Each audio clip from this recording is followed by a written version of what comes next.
ഞാൻ എപ്പോഴും ആഗ്രഹിക്കാറുണ്ട് ഒരു യൂട്യൂബ് ചാനലിലൂടെ ഇങ്ങനെ പറയുന്നതിനും അപ്പുറത്തേക്ക് എനിക്ക് എന്തെങ്കിലും ചെയ്യാൻ പറ്റണമല്ലോ എന്ന്. ഇപ്പം അതിന് സമയമാണെന്ന് എനിക്ക് തോന്നുന്നു. ജീവിതത്തിൽ വലിയ ക്രമീകരണങ്ങളൊക്കെ കർത്താവ് നടത്തിയിട്ടുണ്ട്. അസാധാരണമായ ഒരു ഗ്രേസ് എനിക്ക് എക്സ്പീരിയൻസ് ചെയ്യാൻ പറ്റുന്നുണ്ട്. പിന്നെ കമൻറ്റ് ബോക്സുകളിലൂടെയും അല്ലാതെയും ഒക്കെ നിങ്ങൾ എനിക്ക് വേണ്ടി പ്രാർത്ഥിക്കുന്ന നിങ്ങളുടെ അനുഗ്രഹത്തിൻ്റെ ഒരു കരം എൻ്റെ തലയ്ക്ക് മുകളിലുണ്ടെന്ന് ഞാൻ വിശ്വസിക്കുന്നുണ്ട്. ദൈവത്തിൻ്റെ ഒരു വലിയ ഒരു സഹായം എനിക്ക് ലഭിക്കുന്നുണ്ട്. അതുകൊണ്ട് തന്നെ ആ ഒരു ദൈവത്തിൻ്റെ ആ ഒരു ഗ്രേസിൽ വിശ്വസിച്ചുകൊണ്ട് എൻ്റെ കഴിവിലോ എൻ്റെ സാമർത്ഥ്യത്തിലോ അല്ലെങ്കിൽ എൻ്റെ ഇതിലോ അല്ല, മറിച്ച് ഗ്രേസിൽ ദൈവത്തിൻ്റെ ആ കൃപയിൽ വിശ്വസിച്ചുകൊണ്ട് നമ്മളൊരു കൗൺസിലിംഗ് സെക്ഷൻ ആരംഭിക്കാം. നമുക്ക് പലർക്കും പറയാൻ ആളുകളില്ല, നമ്മുടെ പ്രശ്നങ്ങൾ പറയാൻ ആളുകളില്ല. ഇനി മാരീഡ് ലൈഫിൽ തന്നെ ചില കുറേ രഹസ്യ സ്വഭാവമുള്ള ചില കാര്യങ്ങളൊന്നും നമുക്ക് എവിടെയും സംസാരിക്കാൻ പറ്റുന്നില്ല. അത് നമ്മൾ ഒരുപാട് അരക്ഷിതമാക്കുന്നു. നമ്മുടെ പേഴ്സണൽ ലൈഫിലെ ചില സ്ട്രഗിളുകൾ നമുക്ക് സംസാരിക്കാൻ പറ്റുന്നില്ല. ചിലപ്പോൾ ഒരുപക്ഷെ എല്ലാ പ്രശ്നത്തിനുള്ള സൊല്യൂഷനൊന്നും പറഞ്ഞു തരാൻ പറ്റില്ല. പക്ഷെ സ്പിരിച്വാലിറ്റിയും സൈക്കോളജിക്കലായിട്ടുള്ള കാര്യങ്ങളൊക്കെ മിക്സ് ചെയ്തുകൊണ്ട് നിങ്ങളോട് സംസാരിക്കാൻ ഞാൻ ആഗ്രഹിക്കുകയാണ്. നമ്മുടെ ഡിസ്ക്രിപ്ഷനിൽ ഒരു നമ്പർ കൊടുത്തേക്കാം, അല്ലെങ്കിൽ വീഡിയോയുടെ താഴെ ഒരു നമ്പർ ചേർത്തേക്കാം. നിങ്ങൾ അതിലേക്ക് മെസ്സേജ് അയയ്ക്കുക. എന്നിട്ട് മെയ് മാസത്തിലാണ് ഈ കൗൺസിലിംഗ് നമ്മൾ അവൈലബിൾ ആക്കിയിട്ടുള്ളത്. ഞാൻ തന്നെയാണ് കേട്ടോ നിങ്ങളോട് സംസാരിക്കുക. അപ്പം എന്തെങ്കിലുമൊക്കെ നിങ്ങൾക്ക് സംസാരിക്കാൻ തോന്നുവാണെങ്കിൽ, നിങ്ങൾക്ക് എന്തെങ്കിലും വിഷമങ്ങളെ കുറിച്ചൊക്കെ പറയണം തോന്നുവാണെങ്കിൽ, ഞാൻ പറഞ്ഞല്ലോ ലിമിറ്റേഷൻസ് ഉണ്ടാവും. എല്ലാ പ്രശ്നത്തിനും പരിഹാരമൊന്നും ഉണ്ടാവില്ല. അത് ദൈവം എന്താണോ ആ സമയത്ത് സംസാരിക്കുന്നത് അത്, അല്ലെങ്കിൽ എന്നെ കൊണ്ട് പറ്റാവുന്ന രീതിയിൽ ഞാൻ നിങ്ങളെ സഹായിക്കാം. നിങ്ങൾക്കൊരു കേൾക്കാൻ ഒരാളുണ്ടെന്ന് കൂട്ടിക്കോ. അപ്പം ആ നമ്പറിലേക്ക് മെസ്സേജ് അയച്ചിട്ട് ഒരു ഡേറ്റ് ഫിക്സ് ചെയ്യുക. ഞാനിവിടെ നിങ്ങളുടെ പേരൊക്കെ എഴുതിയെടുത്ത് വായിച്ച് പ്രാർത്ഥിക്കും. ഒരു മാസത്തോളം പ്രാർത്ഥിക്കും. അതിനുശേഷം മെയ് മാസത്തിൽ നമ്മൾ ഡേറ്റ് നിങ്ങളെ പിന്നെയും അപ്ഡേറ്റ് ചെയ്യും. സമയമൊക്കെ പറഞ്ഞ് നമ്മൾ സംസാരിക്കുന്നതായിരിക്കും കേട്ടോ. അപ്പോൾ ആ ഒരു കാര്യം പറയാനാണ് ഇന്നത്തെ ഒരു ചെറിയൊരു വീഡിയോ ചെയ്തത്. പ്രാർത്ഥനയാണ് നിങ്ങൾ ഓർക്കുന്നുണ്ടെന്ന് വിശ്വസിക്കുന്നു. ഒരുപാട് ദൈവത്തിൻ്റെ പ്രസൻസ് എക്സ്പീരിയൻസ് ചെയ്യാൻ പറ്റുന്നുണ്ട്. നിങ്ങളെയും പ്രാർത്ഥനയിൽ ഓർക്കുന്നു.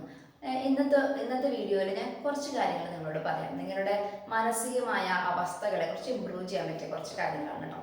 ആദ്യം തന്നെ ദൈവം തന്ന എല്ലാ അനുഗ്രഹങ്ങൾക്കും നന്ദി പറയാം. എല്ലാ ദുരിതങ്ങൾക്കും നന്ദി പറയണം. കാരണം എൻ്റെ ലൈഫിലുണ്ടായ ദുരിതങ്ങളാണ് എന്നെ ഇന്ന് നിങ്ങളുടെ മുമ്പിൽ നിർത്തിയിരിക്കുന്നത്. അപ്പോൾ ആ ദുരിതങ്ങൾക്ക് ഞാൻ നന്ദി പറയണം. ആ ദുരിതങ്ങളാണ് എന്നെ ഞാനാക്കുന്നത്. ഒരു കാലഘട്ടത്തിൽ നിങ്ങൾ അതൊക്കെ ഫേസ് ചെയ്ത് വരണം എന്നുള്ളത് ഒരു പക്ഷേ നിങ്ങളുടെ ശുദ്ധീകരണ പ്രക്രിയ, നിങ്ങളുടെ വിശുദ്ധീകരണം, അങ്ങനെ എന്തെങ്കിലും ഒരു നന്മ ഉണ്ടെന്ന് കരുതുക. എന്നിട്ട് ഇതുവരെ തന്ന എല്ലാ അനുഗ്രഹങ്ങൾക്കും എല്ലാ സങ്കടങ്ങൾക്കും നിങ്ങൾ നന്ദിയുള്ളവരായിരിക്കാം. നന്ദി പറഞ്ഞ് പ്രാർത്ഥിക്കാനായിട്ട് നിങ്ങൾ പഠിക്കുക. പിന്നെ നിങ്ങളുടെ മനസ്സിനെ തന്നെ ഒന്ന് ചിന്തിച്ചിട്ട് ഏത് ഇമോഷനാണ് നിങ്ങളിൽ ഏറ്റവും സ്ട്രോങ് ആയിട്ട് നിൽക്കുന്നതെന്നൊന്ന് ചിന്തിക്കാം. അതായത് വെറുപ്പാണോ, സ്നേഹമാണോ, ദേഷ്യമാണോ, പ്രതികാര ചിന്തയാണോ? ഒരു പക്ഷെ നിങ്ങളെപ്പോഴും ടോർച്ചർ ചെയ്യുന്ന ഒരാൾ നിങ്ങളുടെ തൊട്ടപ്പുറത്തുണ്ടെങ്കിൽ അയാളോടുള്ള വെറുപ്പും ദേഷ്യമായിരിക്കും നിങ്ങളുടെ മനസ്സിലുണ്ടാവുക. പക്ഷെ നിങ്ങളൊരു കാര്യം മനസ്സിലാക്കണം. അപ്പോൾ നിങ്ങൾ ഫുൾ കോൺസെൻട്രേഷൻ അയാൾക്ക് കൊടുക്കണം. എനിക്കൊരു മോശം അനുഭവം ജീവിതത്തിലുണ്ടായി. ഞാൻ എപ്പോഴും ആ അനുഭവത്തെക്കുറിച്ച് തന്നെ ചിന്തിക്കാം. പക്ഷെ എൻ്റെ മനസ്സിലൊരു ചോദ്യം വന്നു, ഒരു സെക്കൻഡ് പോലും അയാളെക്കുറിച്ച് ചിന്തിച്ചുകൊണ്ട് നീ അയാൾക്ക് ഒരു ഇമ്പോർട്ടൻസ് കൊടുക്കരുത്. അയാൾക്ക് അതിനുള്ള വിലയില്ല, അയാൾ അത് അർഹിക്കുന്നില്ല. അയാൾ നിന്നോടൊരു തെറ്റ് ചെയ്തു. അയാളെക്കുറിച്ച് നീ ചിന്തിക്കുമ്പോൾ നിന്റെ എനർജി, നിന്റെ മാനസിക ബലം, നിന്റെ പല കാര്യങ്ങൾ ചെയ്യാനുള്ള നിന്റെ ടൈം, ഇതെല്ലാം അയാളെ വെറുത്ത് നീ തീർക്കുവാണ്. അതുകൊണ്ട് അയാളെ വിട്ടുകളയുക, അയാളെ മറന്നു കളയുക, അയാളുടെ പുറകെ പോവേണ്ട. നിങ്ങളെ വിഷമിപ്പിച്ച മനുഷ്യരെ ഇട്ടുകളയുക. അവരെക്കുറിച്ച് ആലോചിച്ച് അവർക്കിട്ട് എങ്ങനെ പ്രതികാരം ചെയ്യാൻ ആലോചിച്ച്, അല്ലെങ്കിൽ അവരെന്നോട് ഇത് ചെയ്തല്ലോ എന്ന് ആലോചിച്ച് നിങ്ങളുടെ സമയവും നേരവും അല്ലെങ്കിൽ നിങ്ങളുടെ എനർജിയും, നിങ്ങൾക്ക് അത്രയും ബ്രെയിൻ ആ ചിന്തകൾ എടുത്ത് കളഞ്ഞ് നിങ്ങളുടെ മനസ്സ് അത്രയും സ്പേസ് കിട്ടും. നിങ്ങൾക്ക് വേറെ എന്തെങ്കിലും കാര്യങ്ങളൊക്കെ ചിന്തിക്കാം. അപ്പം ഈ വെറുപ്പ് നമ്മുടെ മനസ്സിനെ അസ്വസ്ഥപ്പെടുത്തുന്ന എല്ലാ ഇമോഷനുകളെയും ഞാൻ ലെറ്റ് ഇറ്റ് ഗോ ചെയ്യുക. അത് പോയി, അതിനില്ല, ഞാൻ ആലോചിക്കുന്നില്ല എന്ന് വിചാരിക്കാം. അത് വേണ്ട, അത് കുഴപ്പമില്ല, ഞാൻ ദൈവത്തിന് വിട്ടുകൊടുത്തു എന്ന് വിചാരിക്കാം. ഇനി നിങ്ങൾക്കൊരു സമാധാനത്തിന് ഞാനൊരു വചനം പറഞ്ഞുതരാം. പുറപ്പാട് ഐ തിങ്ക് 12:12 തോന്നുന്നു, 14 ഞാൻ മറന്നുപോയി എത്രയാണ്. നിങ്ങൾ ശാന്തരായിരിക്കുക, ദൈവമായ കർത്താവ് നിങ്ങൾക്ക് വേണ്ടി പൊരുതിക്കൊള്ളും. അപ്പൊ നമ്മളെ വേദനിപ്പിച്ച മനുഷ്യരെയൊക്കെ ദൈവത്തിന് കൊടുക്കുക. ദൈവം എന്താണെന്ന് വെച്ചാൽ ചെയ്തോട്ടെ, നമ്മൾ പ്രതികാരം ചെയ്യാനൊന്നും പോകുന്നില്ല. നിങ്ങൾ ലെറ്റ് ഇറ്റ് ഗോ ചെയ്യുക, ഗ്രാറ്റിറ്റ്യൂഡ് ഉണ്ടാവുക, ലെറ്റ് ഇറ്റ് ഗോ ചെയ്യുക. എന്നിട്ട് പുതിയൊരു ആകാശത്തെയും പുതിയൊരു ഭൂമിയെയും സ്വപ്നം കാണുക. ഒരു വലിയ പ്രകാശം നിങ്ങളെ കാണാൻ വരുന്നുണ്ട്. അതായത് നിങ്ങൾക്ക് ജീവിതത്തിൽ വലിയൊരു പ്രകാശം വരുന്നുണ്ട്. നിങ്ങൾക്ക് വലിയ ഒരു പ്രത്യാശയുടെ അനുഭവം വരുന്നുണ്ട്. നിങ്ങൾ അനുഗ്രഹിക്കപ്പെടാൻ പോവാണ്. എവിടെയോ നിങ്ങൾക്കൊരു രക്ഷ വരുന്നുണ്ട് എന്നുള്ളൊരു പ്രത്യാശയിലേക്ക് നിങ്ങൾ വരിക. നിങ്ങൾക്കറിയോ, നിങ്ങൾ മനസ്സിൽ എന്താണ് വിചാരിക്കുന്നത് അതനുസരിച്ചിട്ടാണ് നമ്മുടെ ജീവിതത്തിൽ കാര്യങ്ങൾ മാറും. അപ്പൊ ഞാൻ ഒരിക്കലും രക്ഷപ്പെടില്ല, ഇതെന്റെ വിധിയാ, ഇതെന്റെ ദുഃഖമായി, ഇത് ഞാൻ തുടർന്ന് മരിച്ചു മരണം വരപ്പണം എന്നൊക്കെ പറഞ്ഞു കഴിഞ്ഞാല് അങ്ങനെ തന്നെ സംഭവിക്കുള്ളൂ. അപ്പൊ നമ്മുടെ ഉള്ളിൽ എന്ത് വിശ്വസിക്കുന്നു അനുസരിച്ചിട്ട് ആ ദൈവത്തിന് എന്തെങ്കിലും ചെയ്യാൻ പറ്റുള്ളൂ. അപ്പൊ അതുകൊണ്ട് എന്ത് ചെയ്യണം? ഞാൻ രക്ഷപ്പെടാൻ പോവാ, എനിക്ക് എന്റെ ദൈവം ഒരു കര അയക്കുന്നുണ്ട്. ഞാൻ പറഞ്ഞില്ലേ, കപ്പല് മുങ്ങാൻ പോവാ. അപ്പൊ ദേ അവിടെ ഒരു കുഞ്ഞു ബോട്ട് വന്ന് നിങ്ങളെ രക്ഷിക്കാൻ പോകുന്നുണ്ട്. ഒരു പ്രകാശമുണ്ട്, ഒരു പുതിയ പുലരി വരാൻ പോവാ.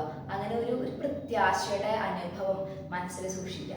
ജോലി മേഖലയിൽ എന്തെങ്കിലും സ്ട്രഗിൾ വരുമ്പോഴോ അല്ലെങ്കിൽ വീട്ടിലുള്ളവർ എന്തെങ്കിലുമൊക്കെ പറയുമ്പോഴോ മനസ്സിൽ ഇങ്ങനെ പറയാം, ഒരു നല്ല കാര്യം നടക്കാൻ പോകുന്നുണ്ട്, ഒരു നന്മ വരാൻ പോകുന്നുണ്ട്, അതിന്റെ ഒരു ഇതുകളാണ് ഇതൊക്കെ.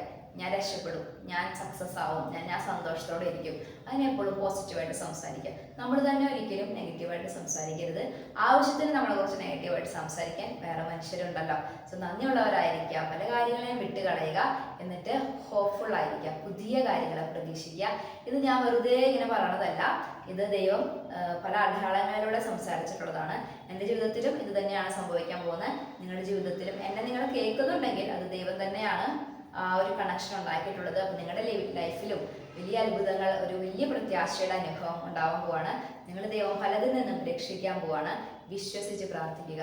ഇസ്രായേലിന്റെ ദൈവമായ കർത്താവ് കരുത്തുറ്റ് കരത്താലും അടയാളങ്ങളാലും അത്ഭുതങ്ങളാലും മഹാശക്തിയാലും നീട്ടിയ ഭുജത്താലും നിങ്ങൾ അനുഭവിക്കുന്ന ദുരിതങ്ങളിൽ നിന്നും മോചിപ്പിച്ച് പുതിയൊരു ആകാശവും പുതിയൊരു ഭൂമിയും കാണിച്ചു തരും എന്ന് വിശ്വസിക്കുക.